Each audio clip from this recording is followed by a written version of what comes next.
Hello students, welcome to Unimongs. मेरा नाम हीना है and I am your political science and legal awareness expert. But डरने की बात नहीं है, आज सब्जेक्ट को लेके कोई भी बात नहीं करने वाली हूँ। आज हम क्या डिस्कस करने वाले हैं, CUET के बारे में बात करेंगे। देखिए, नया एग्जाम है, बहुत कन्फ्यूजन चल रहा है मार्केट में, स्टूडेंट्स को समझ में ही नहीं आ रहा है that what this exam is all about. तो कैसे शुरुआत करनी है, कैसे नहीं, मैम क्या करें क्या नहीं करें, डूज एंड डोंट्स, है ना। काफ़ी सारे क्वेश्चंस हैं जो आपके दिमाग में हैं भाई, और होने भी चाहिए हैं। करियर वाली बात है, फ्यूचर वाली बात है ना, क्या पिक करना है क्या नहीं पिक करना है, तो उसमें तो कन्फ्यूजन हो गई होगा, क्योंकि हर कोई चाहता है कि बेस्ट चॉइस जो है उसको चूज़ किया जाए, है ना, उसको बनाया जाए। ठीक है भाई, तो आज कोशिश करूंगी इस वीडियो में जितनी भी आपकी क्वेरीज हैं, जितने भी आपकी कन्फ्यूजन हैं, उनको ज़्यादा से ज़्यादा क्या एलिमिनेट किया जाए। तो चलिए भाई, शुरुआत करते हैं किसकी, CUET की। कि भाई देखिए, इमेज में ये भी कह रहा है मैम CUET क्या है, ये क्या एग्ज़ाम बोल दिया है भाई गवर्नमेंट ने कि ये एग्ज़ाम कराया जाएगा, हम कैसे इसके लिए प्रिपेयर करेंगे, सिलेबस क्या होगा, ऑफलाइन होगा या ऑनलाइन होगा, कितने क्वेश्चंस आएंगे कितने नहीं आएंगे ना, काफ़ी सारी चीज़ें। सो देखो, जब भी कोई भी काम हम शुरू करते हैं, पढ़ाई हो या पर्सनल लाइफ में हो, कुछ भी हो ना, हम बिल्कुल बेसिक्स से स्टार्ट करते हैं। ठीक है, तो सबसे पहले तो ये पता होना चाहिए कि CUET का फुल फॉर्म क्या है। अगर गवर्नमेंट ने बोला है कि अब CUET कंडक्ट होगा, तो ऑब्जेक्टिव जो है वो क्या है, एंड जब ये सारी चीज़ों पे हमको क्लैरिटी हो जाएगी, तो उसके बाद हम अपनी स्ट्रैटेजी बनाएंगे। स्ट्रैटेजी के लिए भी आपके लिए एक वीडियो बनाऊंगी मैं जल्दी से, एंड देन उसके बाद डूज एंड डोंट्स डिस्कस करूंगी। काफ़ी सारे वीडियोज़ आपके लिए आ जाएंगे। चलिए भाई, तो बात करते हैं CUET की। तो CUET stands for your common university entrance test. ठीक है भाई, तो देखो, जब भी किसी चीज़ का मीनिंग नहीं पता होता है ना, तो उस सेंटेंस को ब्रेक करके समझने की हम कोशिश करते हैं। कॉमन सबको पता है ना, यूनिवर्सिटी 12th के बाद एडमिशन लेना है यूनिवर्सिटीज़ में, एंट्रेंस एग्ज़ाम ताकि एडमिशन मिल जाए, और टेस्ट जिससे हम सब बहुत डरते हैं और भागते हैं, है ना। तो इसका मतलब क्या कि यूनिवर्सिटी में एडमिशन लेने के लिए कॉमन टेस्ट होगा। इसका मतलब सारी की सारी यूनिवर्सिटीज़, है ना, मतलब मेजॉरिटी जो यूनिवर्सिटीज़ हैं जो पार्टिसिपेट करेंगी, उन सब में अगर हमें एडमिशन चाहिए है, तो हमें क्या, हमें एक एंट्रेंस एग्ज़ाम क्वालिफाई करना होगा जिसका नाम है CUET। मैथ्स वाले स्टूडेंट्स और बायोलॉजी वाले स्टूडेंट्स, देखो जनरली अगर मैं एक मिडिल क्लास फैमिली की बात करूं, अगर मैं अपना एग्जांपल दूं आपको, तो हम लोगों को पता होता था क्या, एक IIT होता है ना। एंड जब मैं 12th में थी, जब हम लोग प्रिपेयर कर रहे थे, तो एक AIPMT होता था। ठीक है, CBSE PMT इसको बोला जाता था, एंड अपने अपने रेस्पेक्टिव स्टेट्स के एग्जाम होते थे। तो IIT क्या, सारे के सारे IITs मिलके अपना एक कॉमन एंट्रेंस एग्जाम कंडक्ट कराते थे, उसके बेस पर रैंकिंग आती थी, काउंसलिंग होती थी, एडमिशन्स मिल जाते थे, है ना। सेम AIPMT, ऑल इंडिया आपका प्री मेडिकल टेस्ट होता था। ठीक है, जिनको भी MBBS में, डेंटिस्ट या जो भी आपकी मेडिसिन की ब्रांचेस होती हैं उसमें एडमिशन चाहिए होता था भाई, एंट्रेंस दो, मार्क्स लो, काउंसलिंग में जाओ, एडमिशन मिल गया गवर्नमेंट कॉलेज में तो well and good, otherwise next year के लिए प्रिपेयर करो, है ना। तो इंजीनियरिंग का और मेडिकल का तो हमको क्लू है। व्हाट अबाउट ह्यूमैनिटीज़, मैम इसके बारे में तो हमने कभी सुना नहीं। तो CUET की अगर हम बात करेंगे, तो गवर्नमेंट का ऑब्जेक्टिव क्या है कि एक एंट्रेंस टेस्ट जिसको 2022 में आपका इंट्रोड्यूस किया गया, जिसमें कि क्या, UG प्रोग्राम्स, UGs और अंडर ग्रेजुएट जो प्रोग्राम्स हैं, है ना, उसके लिए सेंट्रल यूनिवर्सिटीज़ में आपके एडमिशन के लिए ये टेस्ट आपका कंडक्ट किया गया या कराया जाएगा। राइट, कब, आपका 2022-23 वाला जो सेशन है उसके लिए। तो अभी से इसकी क्या हुई, शुरुआत हुई। इतना समझ में आ गया सबको। ठीक है भाई, तो और थोड़ा सा क्लैरिटी देते हैं।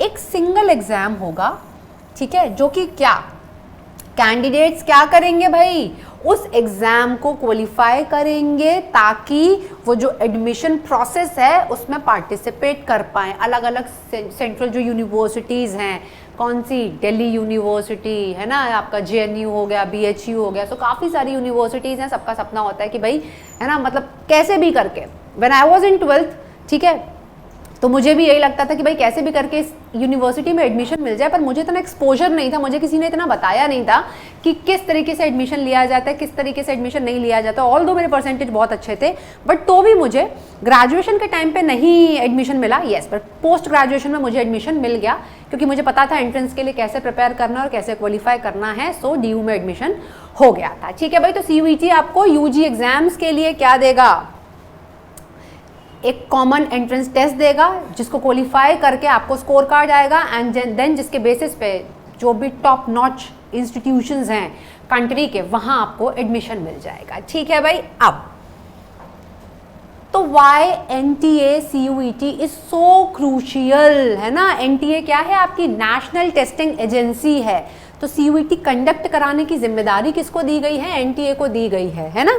ठीक है भाई। तो इससे पहले भी NTA जो है वो काफ़ी सारे एग्जाम्स कंडक्ट कराती रहती है। जैसे जो एग्जाम मैंने क्वालिफाई किया था DU का, वो भी NTA ने ही कंडक्ट कराया था। ठीक है। तो ऑनलाइन एग्जाम हुआ था, स्कोर कार्ड्स हमारे आए थे एंड देन मेरिट लिस्ट आ गई थी रेस्पेक्टिव कॉलेज की, उसमें नाम आ गया था, एडमिशन प्रोसेस पूरा फुलफिल किया, फीस पे की एंड देन एडमिशन हो गया।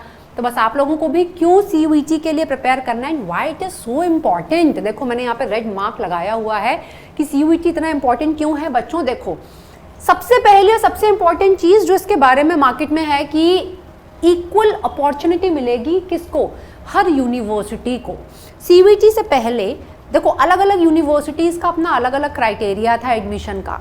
कोई यूनिवर्सिटी एंट्रेंस टेस्ट लेती थी, है ना। कोई यूनिवर्सिटी क्या करती थी भाई, 12th के परसेंटेज के बेसिस पे आपकी कट ऑफ जारी कर दिया, अगर आप उस कट ऑफ में फॉल कर रहे हो तो आपको एडमिशन मिल जाएगा, नहीं तो नहीं मिलेगा। देखते हैं ना, जैसे अगर मैं DU के कॉलेजेस की बात करूं तो भाई आपका सेंट स्टीफेंस हुआ, हिंदू कॉलेज हुआ, मिरांडा हाउस हुआ, भाई 98-99% जो है इसकी कट ऑफ जाती है। ठीक है। अब वहीं DU का अगर फैकल्टी ऑफ लॉ की बात करूं तो वहां पे वो लोग हमेशा से अपना अलग एक एंट्रेंस टेस्ट जो है वो कंडक्ट कराते हैं ताकि वहां एडमिशन मिल जाए। तो CUET लाने का जो ऑब्जेक्टिव है गवर्नमेंट का वो यही है क्या, कि हर यूनिवर्सिटी का एक लेवल प्लेइंग फील्ड हो जाएगा कि भाई एक एग्जाम दो, क्वालिफाई करो एंड देन मेरिट के बेसिस पे, रैंकिंग के बेसिस पे आपको क्या मिल जाएगा? एडमिशन मिल जाएगा। ठीक है भाई। दूसरा क्या? क्लैरिटी आएगी। भाई लाइफ में ना क्लैरिटी बहुत ज़रूरी है कि आज से 5 साल बाद आप अपने आप को कहाँ देखना चाहते हो। ठीक है। तो वो क्लैरिटी कैसे आएगी? जैसे पहले फॉर एग्जाम्पल हिंदू कॉलेज की अगर मैं बात करूं, उनने कट ऑफ निकाल दिया कि भाई इकोनॉमिक ऑनर्स के लिए 99% जो है वो कट ऑफ है, तो हमें कन्फ्यूजन होता था, हम फॉर्म भर देते थे कि भाई मेरा एडमिशन होगा या नहीं होगा। CUET में क्या होगा? आपको रैंकिंग मिल जाएगी, तो थोड़ी सी जो है पॉसिबिलिटी बढ़ जाती है, क्लैरिटी मिल जाती है कि अच्छा इस रैंक से इस रैंक वालों तक को तो यहाँ एडमिशन मिल जाएगा। तो मतलब ऑप्शंस हमारे पास क्लियर होते हैं ना, दैट 1 2 3 ओके ये 3 कॉलेजेस हैं, यहाँ तो मैं एलिजिबल हूँ, यहाँ पे मुझे क्या एडमिशन मिल सकता है। ठीक है भाई। तीसरा is like end to subjective bias. जैसे भाई मेरा फिजिक्स अच्छा है पर मेरा केमिस्ट्री और बायोलॉजी जो है वो वीक है, नहीं तो वो जो सब्जेक्ट की जो प्रेफरेंसेस होती थी, वो जो बायस है आपकी वो भी खत्म हो जाएगी। ठीक है भाई। इक्वल लेवल प्लेइंग फील्ड मिल रही है सबको, अपना बढ़िया तरीके से आप प्रिपेयर करो, एग्जाम को कंप्लीट करो, कॉन्फिडेंटली उसको क्वालिफाई करो। And yes definitely equal opportunity to each student. सबसे इंपॉर्टेंट जो है ना ये लास्ट वाला पॉइंट है। ऐसा क्यों मैम? देखो क्यों, क्योंकि पहले एडमिशन कैसे हो रहा था? 12th के परसेंटेज के बेस पे हो रहा था। एंड कभी कभी ऐसा होता है कि भाई कोई बहुत ब्राइट स्टूडेंट है, साल भर उसने बहुत मेहनत किया बढ़िया तरीके से, बट लास्ट मोमेंट एग्जाम से पहले तबीयत खराब हो गई, नहीं परफॉर्म कर पाया फॉर सम रीजन, कुछ पर्सनल रीजंस होते हैं या काफ़ी सारे रीजंस होते हैं। भाई जो स्टूडेंट डिजर्व करता था 95%, 98%, अनफॉर्चुनेटली 70 पे ही स्टक है।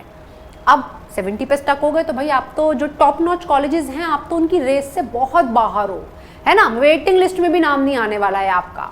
तो इस प्रोसेस को और ज़्यादा फेयर बनाने के लिए क्या किया गया भाई, CUET में क्या है, एक ही एग्जाम है, सबके लिए एक ही पेपर है, आप अपने बढ़िया तरीके से तैयारी करो, सबको इक्वल अपॉर्चुनिटी मिलेगी इर्रिस्पेक्टिव ऑफ कितने मार्क्स आए हैं 12th में या कितने नहीं आए हैं, राइट। तो इसीलिए ये एग्ज़ाम जो है वो बहुत ज़्यादा क्रूशियल है और इसीलिए यूनिमॉन्ग्स पे हमारी हर तरीके से कोशिश है कि जो प्रिपरेशन है उसको और ज़्यादा क्या कर दिया जाए, सिंप्लीफाई कर दिया जाए। ठीक है, सिंप्लीफाई एज इन ये नहीं कि आपको इजी क्वेश्चंस करा दिए और यहाँ पे आपको कॉन्फिडेंट फील करा दिया।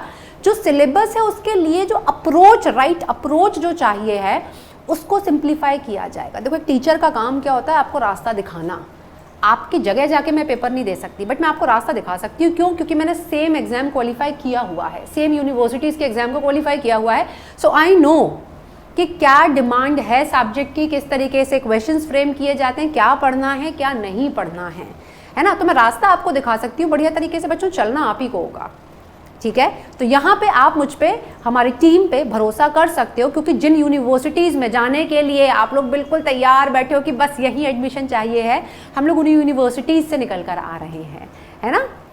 तो आपको आपकी जर्नी में हम लोग हेल्प कर सकते हैं। In fact even after qualifying CUET जब आप एडमिशन भी ले लोगे तो भी वो जो प्रोसीजर होता है या बाकी सारी चीज़ें जो अगर आपको दिक्कत आती है तो भी आप हमारे पास आ सकते हो और हमसे उस चीज़ में हेल्प मांग सकते हो, ठीक है भाई। तो NTA का जो एग्जाम है CUET, उसके लिए कैसे बहुत बढ़िया तरीके से प्रिपेयर करना है, and make your first attempt as your best attempt, ठीक है। चलिए, यहाँ पे हमने CUET के बारे में बात कर ली, जो थोड़ा होपफुली ये कंफ्यूजन जो है वो क्लियर हो गया होगा। अब थोड़ी सी टेक्निकल चीज़ों की अगर मैं बात करूँ तो देखो ऐसा है, अब सब कुछ तो एक वीडियो में नहीं बता सकती हूँ, तो मैंने इंपॉर्टेंट जो लिंक्स हैं ना वो आपके साथ शेयर कर दिए हैं। जैसे कि CUET कंडक्ट कौन करा रहा है बच्चों? NTA। तो आप बाकी इन्फॉर्मेशन जो है वो nta.ac.in पे जाके एक्सेस कर सकते हो। और क्यूरियोसिटी है ना कि नहीं मैम और जानेंगे CUET के बारे में, तो यहाँ जाओ भाई, CUET का जो समर्थ पोर्टल है वहाँ पे जाके बाकी इन्फॉर्मेशन एक्सेस कर सकते हो, और वहाँ पे जाके आप चूज़ कर सकते हो, देख सकते हो कि कौन कौन सी यूनिवर्सिटीज़ हैं जो CUET में पार्टिसिपेट कर रही हैं, सिलेबस क्या है, मेरा सिलेबस कितना प्रिपेयर हो गया है, और कौन कौन से ऑप्शंस हैं, कितने सब्जेक्ट्स मुझे चूज़ करने हैं, कितने सब्जेक्ट्स मुझे चूज़ नहीं करने, मेरा डोमेन स्पेसिफिक क्या है क्या नहीं है, ठीक है, क्या कोई क्राइटेरिया तो नहीं रखा हुआ है, कितने नंबर ऑफ क्वेश्चंस आएंगे, नेगेटिव मार्किंग है या नहीं है, basically the procedure, and make it a habit. अभी से ही आदत डाल लो वर्ड टू वर्ड चीज़ों को पढ़ने की, है ना। मतलब आप थोड़ी सी ज़्यादा मेहनत करो, मैंने आपको लिंक दे दिया, तो यहाँ पे मैं एक्सपेक्ट करूँगी आपसे कि आप जाके पढ़ोगे, सीखोगे यहाँ से और अपना कंक्लूजन निकालोगे कि ठीक है मुझे क्या करना है और मुझे क्या नहीं करना है। लाइफ में हमेशा एक चीज़ याद रखना, डिसीजन जो है ना वो अपने खुद लेना, किसी के बहकावे में आके या किसी से इन्फ्लुएंस होके नहीं, क्योंकि मैम ने बोल दिया तो मैं फिजिक्स ले लूँ, या फलाने में किसी और ने बोल दिया, वो दोस्त ले रहा है तो मैं ये कर लूँ। लाइफ में चॉइसेस हमेशा अपनी रखना, कभी रिग्रेट नहीं करोगे। सो आई एम अज्यूमिंग कि काफ़ी हद तक चीज़ों पे क्लैरिटी होगी। एंड इसके बाद देखो, आज मैंने सिर्फ CUET आपको समझाया, नेक्स्ट क्लास में मैंने आपको बताया था कि मैं पॉल साइंस जो है उससे डील करने वाली हूँ, तो पॉलिटिकल साइंस की सिलेबस डिस्कस करेंगे, एंड उसके बाद स्ट्रैटेजी देखेंगे, डूज एंड डोंट्स, है ना। अब स्ट्रैटेजी बहुत ज़रूरी है, एक अप्रोच जो है सब्जेक्ट को लेके बहुत ज़रूरी है। टू बी वेरी कैंडिड, हम सब कुछ नहीं पढ़ सकते हैं, एंड सब कुछ पढ़ना भी नहीं है, स्मार्ट वर्क करना है। स्मार्ट वर्क में सबसे इंपॉर्टेंट चीज़ पता है क्या होती है, कि क्या नहीं पढ़ना है वो हमें पता होना चाहिए है, क्योंकि कभी भी कोई भी अगर ये बोलता है ना कि मैं 100% प्रिपेयर हूँ एग्जाम के लिए, ऐसा कभी नहीं होता। कोई भी 100% कभी प्रिपेयर नहीं हो सकता है। तो हम थोड़ा सा स्मार्टली खेलेंगे, जो इम्पॉर्टेंट है पहले उससे अपनी स्ट्रेंथ बनाएंगे, बाकी जो वीक पोर्शंस हैं उनको भी इतना प्रिपेयर कर लेंगे कि मॉडरेट लेवल का क्वेश्चन वहाँ से निकाल लें, और एग्जाम को क्वालिफाई करके, कट ऑफ क्वालिफाई करके, अच्छी रैंक लेके अपना जो ड्रीम कॉलेज है वहाँ पे एडमिशन ले लें, ठीक है भाई। तो इसी तरीके की और इन्फॉर्मेटिव वीडियोस के लिए जुड़े रहिए यूनिमॉन्ग्स के साथ। वीडियो को लाइक, शेयर और सब्सक्राइब करना नहीं भूलना है, फ्रेंड्स के साथ भी शेयर करो, बाकी जो सब्जेक्ट्स हैं उनकी स्ट्रैटेजी भी फॉलो करो, फ्रेंड्स को भी बेनिफिट मिलना चाहिए है। So thank you so much for watching this video, bye bye, take care, thank you.